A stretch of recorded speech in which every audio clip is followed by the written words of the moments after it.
Sucede en la Iglesia que los cristianos se sientan tentados de estar con Jesús sin querer estar con los pobres y los marginados, aislándose en un microclima eclesiástico que no tiene nada de auténticamente eclesial. Lo afirmó el Papa Francisco en su homilía de la misa matutina celebrada en la capilla de la Casa de Santa Marta. Mirar a Jesús, olvidándose de verlo en el pobre que pide ayuda, en el marginado que causa repugnancia, es la tentación que la Iglesia vive en toda época, la de cercarse a sí misma dentro de un microclima eclesiástico, como lo define el Papa, en lugar de abrir las puertas a los excluidos socialmente.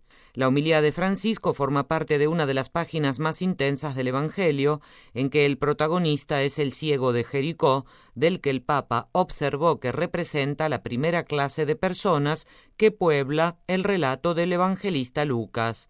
Un hombre que no contaba nada, pero que tenía ganas de salvación, ganas de ser curado, y que por lo tanto grita por encima del muro de la indiferencia que lo circunda hasta que vence su apuesta y logra llamar a la puerta del corazón de Jesús.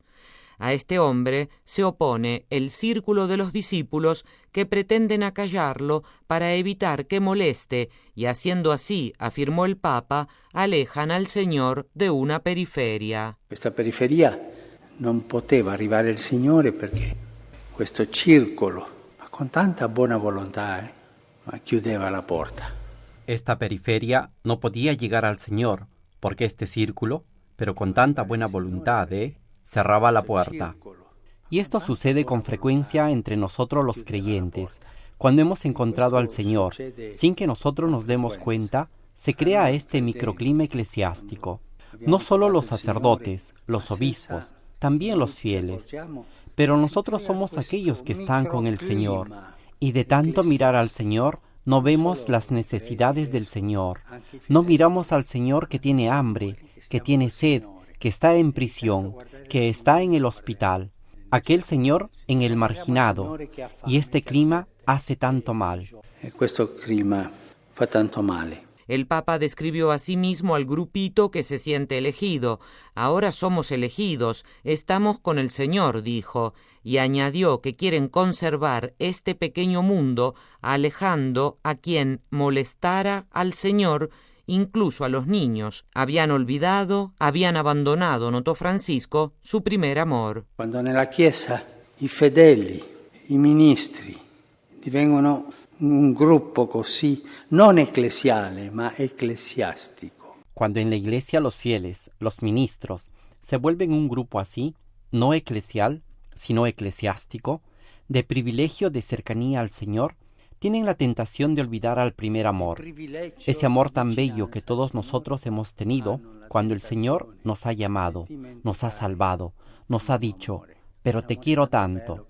Esta es una tentación de los discípulos, olvidar el primer amor, o sea, olvidar también a las periferias donde yo estaba antes, incluso si debo avergonzarme. Anche vergognarmi. Después está el tercer grupo de la escena, el pueblo simple, el que alaba a Dios por la curación del ciego. ¿Cuántas veces, afirmó el Papa al respecto, encontramos gente sencilla, tantas viejitas que caminan y van, incluso con sacrificio, a rezar a un santuario de la Virgen? No piden privilegios, piden solo la gracia. Es el pueblo fiel, concluyó Francisco, aquel que sabe seguir al Señor sin pedir ningún privilegio, capaz de perder tiempo con el Señor y sobre todo de no olvidar a la Iglesia marginada de los niños, de los enfermos, de los encarcelados. Chiediamo al Signore la grazia, che tutti noi che abbiamo la grazia di essere stati chiamati, mai ci allontaniamo di questa Chiesa. Pidamos al Señor la gracia que todos nosotros, que tenemos la gracia de haber sido llamados, jamás nos alejemos de esta Iglesia, que jamás entremos en este microclima de los discípulos eclesiásticos, privilegiados, que se alejan de la Iglesia de Dios, que sufre, que pide salvación, que pide fe, que pide la palabra de Dios. Pidamos la gracia de ser pueblo fiel de Dios, sin pedir al Señor ningún privilegio que nos aleje del pueblo de Dios.